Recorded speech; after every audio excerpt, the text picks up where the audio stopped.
அனைவருக்கும் வணக்கம். ராதே கிருஷ்ணா. இன்றைக்கு நாம் பார்க்கவிருப்பது மிதுன ராசிக்கான குரு பயிற்சி பலன்கள். ஸோ மிதுன ராசிக்காரர்கள் கடந்த ஒரு வருடமாக அதிகமாக கஷ்டப்பட்டது யார் அப்படின்னு பார்த்தீங்கன்னா மிதுன ராசி தான். என்னங்க, ஒரு அஷ்டம் சனி, ஏழரை சனி அதெல்லாம் முடிஞ்சு போச்சு, எல்லாமே முடிஞ்சு போச்சு, நல்லதாக நடக்கும் தான் எல்லாரும் சொன்னாங்க. ஆனால் நாங்கள் கஷ்டப்பட்டுட்டே தான் இருக்கோம் அப்படின்னு சொன்ன ராசிகளில் மிதுன ராசிக்காரர்கள் மிக முக்கியமானவர்கள். லாபத்தில் இருந்த சனி கர்மஸ்தானத்துக்கு போனார், 10ஆம் இடத்தில் கர்ம சனியாக போனார். ஆனால் அந்த கர்ம சனி 4ஆம் இடத்தை பார்த்துட்டு இருந்தார். ஸோ சுகஸ்தானம் அடிபட்டு போச்சு. ஜென்மத்தில் குரு, இதை தவிர வேற என்னங்க வேணும்? இதில் பாதி நாள் ஒரு வருடத்தில் ஒரு 4லிருந்து 6 மாதங்கள் வரையும் கேது வேற 4ஆம் இடத்துல இருந்தார். ஸோ 4ல் கேது, 4ஆம் இடத்துக்கு சனி பார்வை, ஜென்மத்தில் குரு அப்படின்னு ரொம்பவே கஷ்டப்பட்ட ராசிகளில் மிதுனமும் இருந்தது. என்ன, எந்த நல்லதுமே மிதுனத்துக்கு நடக்கலையா? அப்படிலாம் கிடையாது. நல்லது நடந்தது. சில பேருக்கு திருமணம் ஆச்சு, சில பேருக்கு வேலை கிடைச்சிது, சில பேருக்கு இடமாற்றம் எதிர்பார்த்தது கிடைச்சிது. ஆனால் அங்கே போய் அதுக்கப்புறம் அவங்க எதிர்பார்த்த நன்மைகள்லாம் நடந்ததுன்னா அதுதான் கிடையாது. நான் எப்பயுமே என்னோட கிளைண்ட்ஸ்க்கு சொல்லக்கூடிய விஷயம் என்னன்னா, கோச்சாரத்துக்கு பெரிய முக்கியத்துவம் கொடுக்காதீங்க அப்படின்னு சொல்லுவேன். ஆனால் இந்த சனிக்கு நமக்கு ஏழரை சனினா நம்ம ஒரு விஷயம் எடுத்து பார்க்குறோம். பட் குரு இந்த மாதிரி ஜென்மத்தில் இருக்கும்போது நம்ம அதை ஒரு இன்ட்ரெஸ்டடாக எடுத்து பார்க்குறோமா, இல்லை அதுக்கு என்ன தேவையான ப்ரிகாஷன்ஸ் நம்ம பண்ணிக்கிறோமா அப்படின்னு கேட்டால் அதுதான் கிடையாது. சும்மா ஒருத்தர் நடந்து போயிட்டு இருக்காருன்னு வச்சுக்கோங்க, ரிலாக்ஸ்டாக போயிட்டு இருக்காரு. அவருக்கும் ஒரு ஒரு வெயில் காலம் ஒரு சும்மா நடக்கிறார் அப்படின்னு வச்சுக்கோங்க, அவருக்கு சில கஷ்டங்கள் இருக்கும். அதே சும்மா நடக்கிறவர் தலையில் நல்ல செங்கல் எடுத்து வச்சு வெயிட்டை வச்சு காலில் செருப்பையும் கழட்டி விட்டு இப்போ நட அப்படின்னு சொன்னால் அவர் சும்மா நடக்கிறவருக்கு ஈக்குவலாக அவரால் நடக்க முடியுமா? இவரும் நடக்கிறாரு, அவரும் நடக்கிறாரு, ஒரே சுச்சுவேஷன் தான். அது வெயிலோ மழையோ என்னவா இருக்கட்டும், ஆனால் நிச்சயமாக இவர் கஷ்டப்படுவார் இல்லையா? அதுக்கு ரீசன் என்ன? அவர் தலையில் இருக்கக்கூடிய பாரம். குருங்கிறது அப்படிப்பட்ட ஒரு பாரமான ஒரு கிரகம் தான் குரு, சரிங்களா? ஸோ அதனால் மிதுனத்துக்கு ஒரு சொல்ல முடியாத ஒரு விஷயம். எல்லாம் அவனோட நல்லதாக நடக்குது. ஆமாம், ஜென்மத்தில் குரு இருந்தால் 5ஆம் இடத்தை பார்ப்பாரு, 7ஆம் இடத்தை பார்ப்பாரு, 9ஆம் இடத்தை பார்ப்பாரு. பிள்ளைகள் சுகம் நல்லா இருக்கும், கணவர்களுடைய சுகம் நல்லா இருக்கும், கணவர் எதிர்பார்த்த லாபம் கிடைச்சிருக்கோம், அல்லது கணவனோ மனைவியோ மற்ற விஷயங்கள், இந்த மாதிரியான நிறைய விஷயங்கள் நல்லதாக தானே இருக்குது அப்படின்னு பார்த்தா, ஆனால் ஆக்சுவலாக அப்படி இல்லை. இவங்க தலையில் பாரம் இருந்துகிட்டே இருந்தது, இவங்களுக்கு ஒர்க் லோட் இருந்துகிட்டே இருந்தது. சனியை பொறுத்த வரைக்கும் பார்த்தீங்க அப்படின்னா அடுத்தடுத்து வேலைகளை கொடுத்துக்கிட்டே இருப்பார். அதை அக்கம்ப்ளிஷ் பண்ண நமக்கு அதில் பெட்டர்மெண்ட்டும் கொடுப்பார், ஸ்லோவாக கொடுப்பார், ஆனாலும் கொடுப்பார். குருவை பொறுத்த வரைக்கும் பார்த்தீங்க அப்படின்னா அக்கம்ப்ளிஷ்மே பண்ண முடியாத மாதிரியான சுச்சுவேஷன்ஸ் தான் கொடுப்பார். அதாவது எனக்கு ஒரு முடிஞ்ச ஃபீலிங்கே எனக்கு இருக்கவே இருக்காது. பொதுவாகவே மிதுன ராசிக்காரங்க இந்த திருவாதிரை ஆகட்டும், மிருகசிருஷம் ஆகட்டும், ஈவன் புனர்பூசம் ஆகட்டும், அவர்களுடைய வேலையை கரெக்டாக செஞ்சு முடிச்சு ஒரு திருப்தியோட வாழணும்னு நினைக்கக்கூடியவர்களாக இருப்பாங்க. இவங்களுக்கு இப்போ அது கிடைக்கவே கிடைக்காது. வேலை முடிச்ச ஒரு திருப்தியே இருக்காது. அந்த மாதிரியான ஒரு சுச்சுவேஷனில் வச்சுருந்தவர் தான் குரு. நிறைய மிதுன ராசிக்காரர்கள் என்கிட்ட போன வருடம் நிறைய பலன் பார்த்தாங்க. நான் அவங்களுக்கு கொஞ்சம் வெயிட் பண்ணுங்க அப்படின்னு சொல்லியே தான் போன வருஷத்தை நான் கழிக்க வேண்டியதாக இருந்தது. ஏன்னா மிதுனத்துக்கு டைம் ரியலி டஃப்பாக தான் இருந்தது.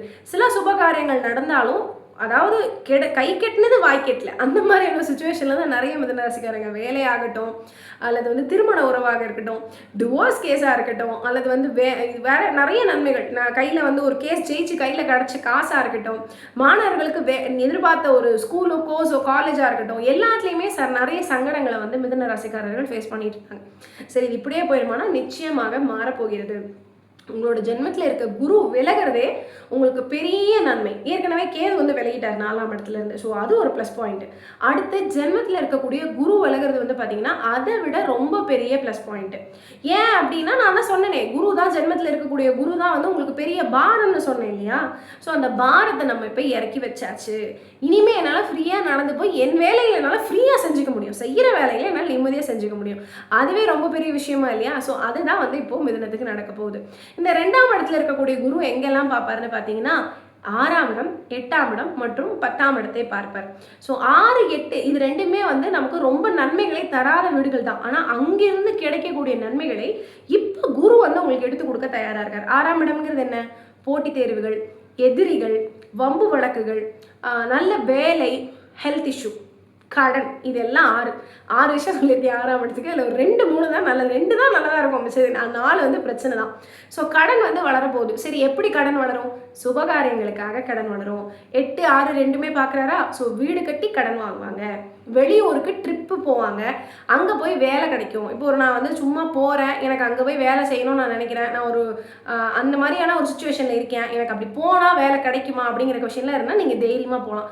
ஒரு வீசா வந்து நீங்கள் இவ்வளோ நாள் ட்ரை பண்ணி உங்களுக்கு கிடைக்காம இருக்குன்னா வீசா கிடைக்கும், வெளிநாட்டு வேலை கிடைக்கும். 8, 10 ரெண்டையுமே குரு பார்க்குறாரு இல்லையா? ஸோ நீங்கள் முயற்சி செய்து போட்டித் தேர்வுகளில் வெற்றி பெற்று வெளிநாட்டிற்கு வேலை வாய்ப்புக்காக செல்லக்கூடிய அமைப்பு அப்படிங்கிறது வந்து இந்த 6, 8, 10 ரொம்ப முக்கியமான விஷயங்கள். விபரீத ராஜயோகம்னு கொஞ்சம் சொல்லலாம், ரொம்ப சொல்ல முடியாது, பட் கொஞ்சம் வந்து அந்த மாதிரியே தான் ஆக்டிவேட் ஆகும்.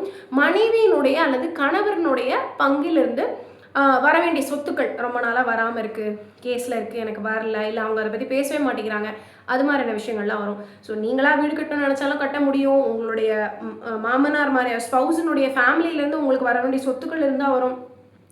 வெளியூர் வெளி மாநிலத்தில் நான் போய் வேலை பார்க்க நினச்சேன் அல்லது வெளிநாட்டுக்கு வீசா கிடைக்கணும்னு நினைக்கிறேன்னா நடக்கும். ஸோ இதெல்லாமே கொஞ்சம் பாசிட்டிவான பாயிண்ட்ஸ் தான். மெயினாக தலையில் இருக்கக்கூடிய பாரத்தை இறக்கி வைப்பதுங்கிறது பெரிய பாயிண்ட் தான்.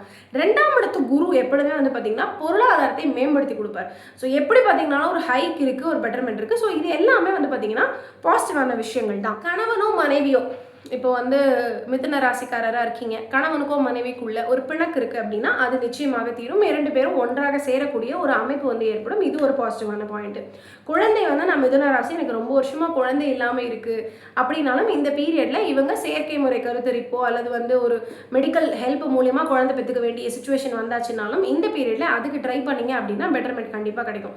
உங்களுடைய ஸ்பௌஸினுடைய ஹெல்த் வந்து கொஞ்சம் நீங்கள் கான்சன்ட்ரேட் பண்ணணும், அந்த ஸ்தானத்தில் சனி இருக்கிறதுனால. இருப்பினும் கணவன் மனைவி உறவு நிலைமை அப்படிங்கிறது நிச்சயமாக மேம்படும். இருந்த பிரிவு, சண்டை, ஒரு மாதிரி சச்சரவாக இருந்தது ஃபேமிலியில், அது எல்லாமே வந்து நிச்சயமாக மேம்படக்கூடிய ஒரு அமைப்பாக இந்த பீரியடில் உங்களுக்கு இருக்கும். மிதுன ராசிக்காரர்களை வந்து பார்த்தீங்கன்னா பொதுவாகவே நல்ல வாக்குபலம் உடையவர்களாக தான் இருப்பாங்க, அல்லது நல்லா பேச தெரியும்.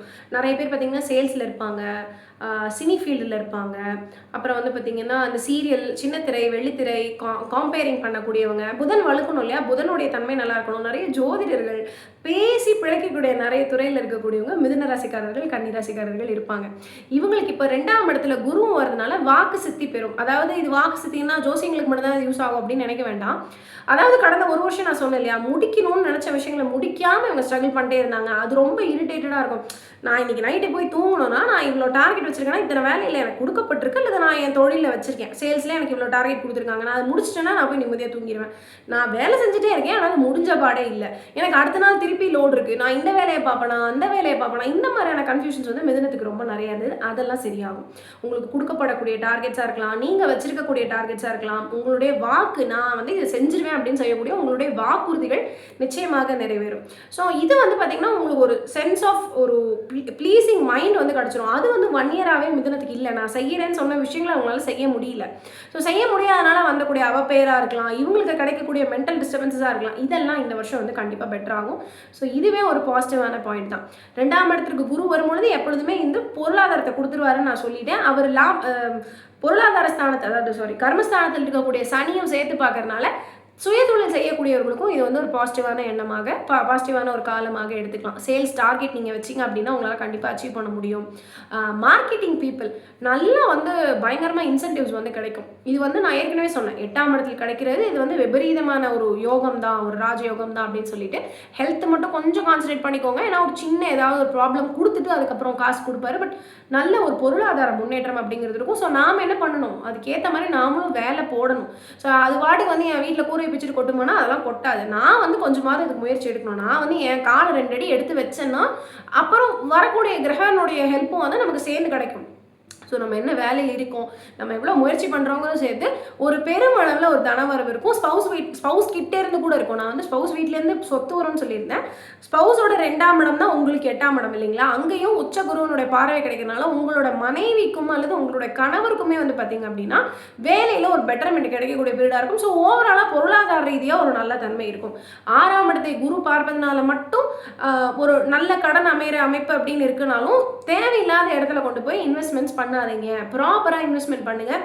முடிஞ்ச அளவுக்கு மிதுன ராசி, கன்னி ராசிக்காரர்களை நான் வந்து பார்ட்னர்ஷிப் பிஸ்னஸ், ஸ்லீப்பிங் பார்ட்னர் இதெல்லாம் பண்ணாதீங்கன்னு தான் சொல்லுவேன். நீங்கள் பிஸ்னஸ் பண்ணலாம், பட் யார் கூட பண்ணுறோம், என்ன பண்ணுறோம், வர்ற காசு எங்கேயோ கொண்டு போய் போடுறோம்.